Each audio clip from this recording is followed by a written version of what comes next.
రాష్ట్రంలో బీసీలకు 42% రిజర్వేషన్ల అమలుపై సుప్రీంకోర్టులో ఇవాళ విచారణ జరగనుంది. దీనిపై బలమైన వాదనలు వినిపించడానికి రాష్ట్ర ప్రభుత్వం సిద్ధమైంది. ముఖ్యమంత్రి రేవంత్ రెడ్డి ఆదేశాలతో ప్రభుత్వం తరపున డిప్యూటీ సీఎం భట్టి, మంత్రి పొన్నం, వాకిటి శ్రీహరి ఢిల్లీలో సమీక్షా సమావేశం నిర్వహించింది. సుప్రీంకోర్టులో విచారణకు సంబంధించి సమగ్ర సమీక్ష జరిపారు. రాష్ట్ర ప్రభుత్వం చేపట్టిన చర్యలు, సాక్ష్యాలు, సర్వే వివరాలు, చట్టపరమైన అంశాలపై చర్చించారు. తెలంగాణ ప్రభుత్వం బీసీ వర్గాల రాజకీయ ప్రాతినిధ్యం పెంచే దిశగా 42% రిజర్వేషన్ అమలు కోసం కృషి చేస్తోందని మంత్రులు స్పష్టం చేశారు. రాష్ట్ర వ్యాప్తంగా డోర్ టు డోర్ సర్వే నిర్వహించి పూర్తి వివరాలు సేకరించినట్టు తెలిపారు. ఆ తర్వాత జూలైలో ఆర్డినెన్స్ జారీ చేసి ఆగస్టు 30న బిల్లు అసెంబ్లీలో ఆమోదం పొందిందని వివరించారు. రాష్ట్రంలోని అన్ని రాజకీయ పార్టీలు దీనికి మద్దతు ప్రకటించాయని చెప్పారు. ముఖ్యమంత్రి రేవంత్ రెడ్డి ఈ అంశంపై సీరియస్ గా వ్యవహరిస్తున్నారని మంత్రులు వివరించారు. అందుకే మంత్రివర్గం తరపున ఉప ముఖ్యమంత్రి బట్టి విక్రమార్క, మంత్రులు పొన్నం ప్రభాకర్, వాకిటి శ్రీహరిలను సుప్రీంకోర్టులో విచారణకు ముందు ప్రభుత్వం తరపున సమన్వయం కోసం పంపారు. విదేశంలో ఉన్న అడ్వకేట్ అభిషేక్ సింఘ్వీతో కూడా ముఖ్యమంత్రి రేవంత్ రెడ్డి ఫోన్ ద్వారా మాట్లాడారు.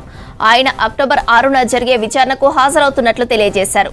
బీసీ సంఘాల నాయకులు, న్యాయవాదులు అందరూ ఈ ఉద్యమానికి మద్దతు తెలుపుతున్నారని మంత్రులు స్పష్టం చేశారు.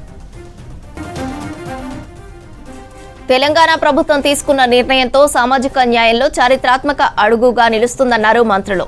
రాష్ట్రంలో విద్య, ఉద్యోగాలు, స్థానిక సంస్థలతో బీసీ వర్గాల రిజర్వేషన్ను 42% పెంచే దిశగా ప్రభుత్వం 2 సార్లు చట్టసభలో బిల్లులు ఆమోదించిందన్నారు.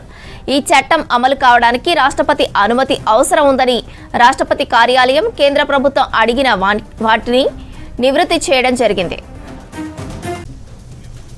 బీసీలకు 42% కోటా కల్పించాలనే ఉద్దేశంతో ప్రభుత్వం అన్ని ప్రయత్నాలు చేస్తుందన్నారు డిప్యూటీ సీఎం బట్టి విక్రమార్క. సర్వే చేసి అసెంబ్లీలో బిల్లు పెట్టి పాస్ చేశామన్నారు.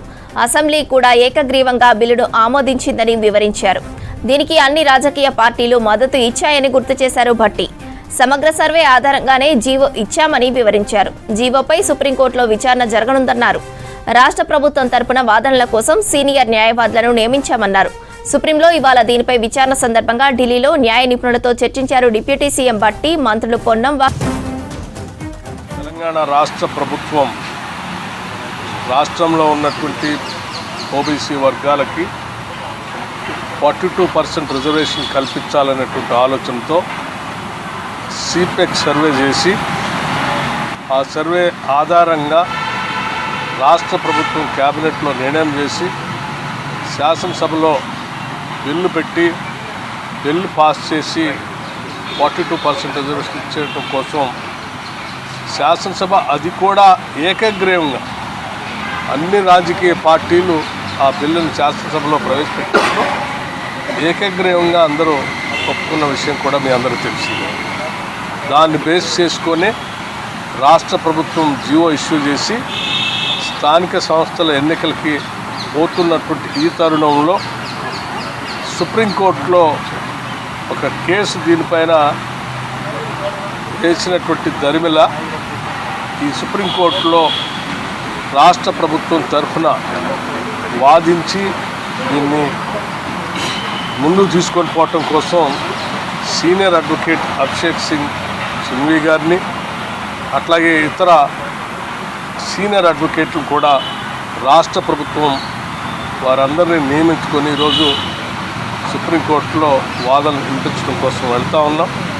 తప్పనిసరిగా మా అందరికీ నమ్మకం ఉంది. ఎందుకంటే న్యాయస్థానాలు గతంలో చెప్పినప్పుడు కూడా ఇందిరా సహాని 1991-92లో ఎంపిరికల్ డాటా ఉంటే దాన్ని బేస్ చేసుకొని రిజర్వేషన్ చేసుకోవచ్చు అనేటువంటి ఆలోచన కూడా ఆ రోజు ఆ తీర్పులో మనం గమనిస్తాం.